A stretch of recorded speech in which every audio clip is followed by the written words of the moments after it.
15-20 দিন আগে যেই এনইআরটা সরকার চালু করেছিল সেটা কিন্তু এখনই অফ করে দিয়েছে এবং বলা হচ্ছে যে এটা এপ্রিল মাস থেকে গিয়ে আবারও চালু করবে। আর হচ্ছে আনঅফিসিয়াল মার্কেটের যত দোকান ছিল সেগুলো কিন্তু টোটালি অফ ছিল 15-20 দিন, এবং তারা কিন্তু এই 22 তারিখ থেকে আবারও নতুন করে দোকান খুলতে শুরু করবে এবং আগের মতোই আনঅফিসিয়াল যে নতুন ফোনগুলো রয়েছে সেগুলো তারা বিক্রি করবে। তার পাশাপাশি ইউজড ফোন তারা কিনবে, বিক্রি করবে এবং আপনার হাতের ফোনটাও কিন্তু চাইলে রেজিস্ট্রেশন কিংবা ডিরেজিস্ট্রেশনের যে ঝামেলাটা সেটা ছাড়াই ঠিক আগের মতো বেচা বিক্রি করতে পারবেন। তারপরেও এখনও অনেকেই কনফিউজড যে এখন যদি আপনি কোনো আনঅফিসিয়াল স্মার্টফোন নতুন কিনেন সেইটা কি এপ্রিল মাসের পরে গিয়ে আবারও হচ্ছে যে রেজিস্ট্রেশন করা লাগবে কিনা, বা সেটা অফ হয়ে যাবে অথবা ট্যাক্স দেওয়া লাগবে, এগুলো নিয়ে আপনারা অনেক বেশি প্যারায় আছেন, যার কারণে এই ভিডিওটা শ্যুট করা।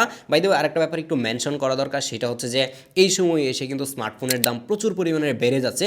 দেখা যাচ্ছে যে যেই স্মার্টফোনটা আগে 40,000 টাকা দিয়ে কেনা যেত সেটার প্রাইস মোটামুটি এখন 45 কিংবা 46,000 টাকা হয়ে গেছে, এবং কিছু কিছু ক্ষেত্রে হয়তো এর থেকে বেশিও হয়ে যেতে পারে। আর সামনে গিয়ে কিন্তু এর দামটা আরও বাড়বে, এবং এই দাম বাড়ার পিছনে আসলে কাদের হাত রয়েছে সেটাও আজকের ভিডিওতে জানাবো। সেই ব্যাপার জানার আগে যদি কোনো কারণে আমার মাথার ক্যাপটা আপনার পছন্দ হয়ে থাকে তাহলে চাইলে কিন্তু আপনি নগর শিল্প থেকে এটা অর্ডার করতে পারেন। আমি অর্ডার করেছিলাম এবং তারা যেই প্রাইসে এটা সেল করতেছে সেই প্রাইস অনুযায়ী এটার যে ফেব্রিক্স এবং কোয়ালিটি আমার কাছে ওভারঅল অনেক বেশি ভালো লেগেছে। আর নগর শিল্প থেকে যে কোনো ক্যাপ অর্ডার করার সময় যদি আপনি টেক জাফর 15 কুপন কোডটি ইউজ করেন তাহলে কিন্তু আপনি ফ্ল্যাট 15% ডিসকাউন্ট পেয়ে যাবেন, যার কারণে অবশ্যই কুপন কোডটি ইউজ করতে ভুলবেন না। তাদের ব্যাপারে সকল কিছু ডিটেল থাকছে ভিডিও নিচে ডেসক্রিপশন বক্সে। শুরুতেই কথা বলা যাক এনইআর নিয়ে। এই এনইআর এই শব্দটা আমরা শুনে আসতেছি সেই 2016-17 সাল থেকে, এবং 2026 সাল অলমোস্ট 10 বছর পার হয়ে গেছে, কিন্তু এখনও বাংলাদেশে প্রপারলি এনইআরটা চালু করতে পারে নাই। আমরা দেখেছি যে মানে আওয়ামী লীগ সরকার থাকতে আমাদের পুলক ভাই প্রচুর পরিমাণে এটা নিয়ে মাতামাতি করছে, বাট দেখা যাচ্ছে যে এই দিন হবে সেই দিন হবে, ঈদের পর সেই ঈদের পর,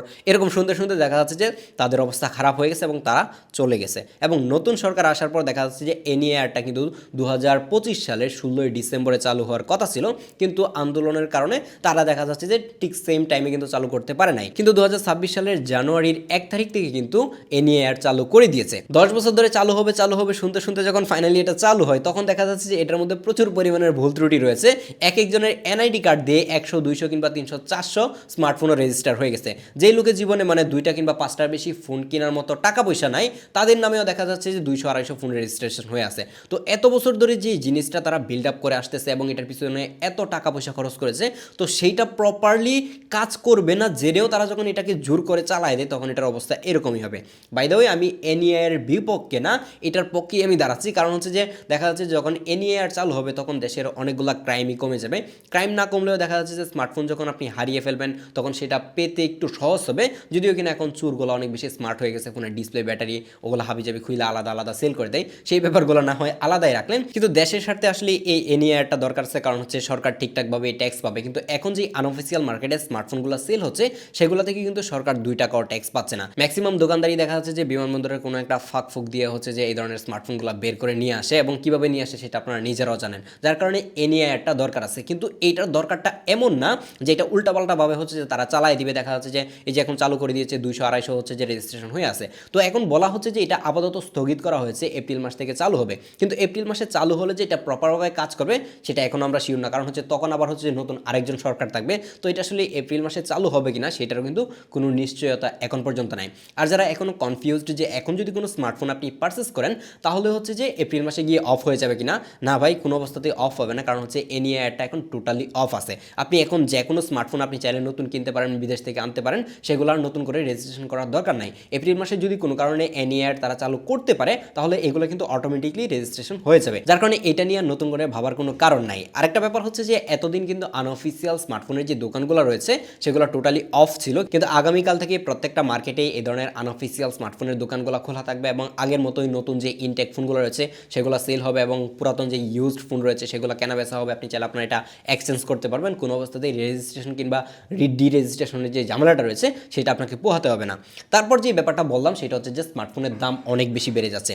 এটার কারণটা হচ্ছে যে এনইআর কিংবা আমাদের দেশের সরকার কেউই না, এটার কারণ হচ্ছে আপনার আমার ইউজ করা যে চ্যাটজিপিটি, গ্রোক, জেমিনা এই ধরনের এআই টিআই রয়েছে সেগুলো। এই ধরনের এআই কোম্পানিগুলোতে যেই পরিমাণে র্যাম এবং স্টোরেজ লাগে তারা নিজেরাই নিতে হচ্ছে যে অলরেডি মার্কেটের 12টা বাজায় দিচ্ছে, এবং গ্লোবালি হচ্ছে যে র্যাম এবং স্টোরেজের সংকট শুরু হয়ে গিয়েছে। এবং আমাদের স্মার্টফোনগুলোতেও দেখবো হয়তো বা 2026 সালে এসে র্যাম এবং স্টোরেজের সংকটটা চলে এসেছে, কারণ হচ্ছে এখন আপনি যেই স্মার্টফোনে 16 GB র্যামওয়ালা দেখতেছেন সেটা হয়তো বা আপনি 12 GB র্যামে অ্যাভেলেবেল পাবেন, কিংবা হায়ার যে ভেরিয়েন্টটা থাকবে সেটাতে তো 16 GB থাকবে না, এটাকে মানে 12 GB নিয়ে আসা হবে, এরকমটাও হতে পারে, না হলে হচ্ছে স্মার্টফোনের দাম কিন্তু বেড়ে যাবে। অলরেডি কিন্তু স্মার্টফোনের দাম বেড়ে গেছে, শুধু যে র্যামের কারণেই এটা না, স্টোরেজের দামও বেড়ে যাচ্ছে এবং প্রসেসরটাও কিন্তু তাদের যেই এআই কোম্পানিগুলো রয়েছে সেগুলো নিয়ে ইউজ করতেছে এবং লাগতেছে। এবং এই সংকটটা আশা করা যায় যে 2027 সালের শুরু পর্যন্ত থাকবে। ওই টাইমে যদি র্যাম কিংবা স্টোরেজ কোম্পানিগুলো ঠিকঠাকভাবে সাপ্লাই দিতে পারে তাহলে হয়তোবা সেটা একটা স্টেবল পর্যায়ে আসতে পারে। বাট আমার কাছে মনে হয় না যে একবার যদি কোনো কিছুর দাম বেড়ে যায় সেটা আর কখনো কমবে, যার কারণে কিন্তু মূলত স্মার্টফোনের দামগুলো বেড়ে যাচ্ছে। এবং স্মার্টফোনের দাম বেড়ে গিয়ে আসলে কোথায় যাবে সেটা এখন পর্যন্ত শিওরভাবে বলা যাচ্ছে না, কারণ আপনারা হয়তো অলরেডি জানেন যে পিসি মার্কেটের র্যামের কি অবস্থা। যেই র্যামটা 8,000 টাকায় পাওয়া যেত সেই র্যামের দাম এখন 30-35 হাজার টাকা হয়ে গেছে, যার কারণে কিন্তু মূলত স্মার্টফোনের দামগুলো এভাবে বেড়ে যাচ্ছে। কিন্তু আরেকটা দুঃখের বিষয় হচ্ছে যে অলরেডি যেই স্মার্টফোনগুলো তৈরি হয়ে গেছে, মার্কেটে চলে এসেছে কিংবা বাংলাদেশের দোকানগুলোতে রয়েছে, সেগুলোর দামও কিন্তু তারা অলরেডি বাড়িয়ে দিয়েছে। যেহেতু এই ফোনগুলো গ্লোবাল র্যাম ক্রাইসিসের আগেই মার্কেটে চলে এসেছে, তো সেই জায়গায় এখন এটার দাম আসলে কিভাবে বেড়ে যায় মানে আমি নিজেও বুঝতে পারতেছি না। এইটা কিভাবে বাড়ছে আপনারা নিজেরাও জানেন। এবং শুধুমাত্র যে দোকানগুলো বাড়াই দিচ্ছে ব্যাপারটা এরকম না, অফিসিয়াল যত স্মার্টফোন ছিল সেগুলোর দামও কিন্তু মোটামুটি একটু বেড়ে গেছে এবং আশা করা যায় যে সেটা আরও বাড়বে।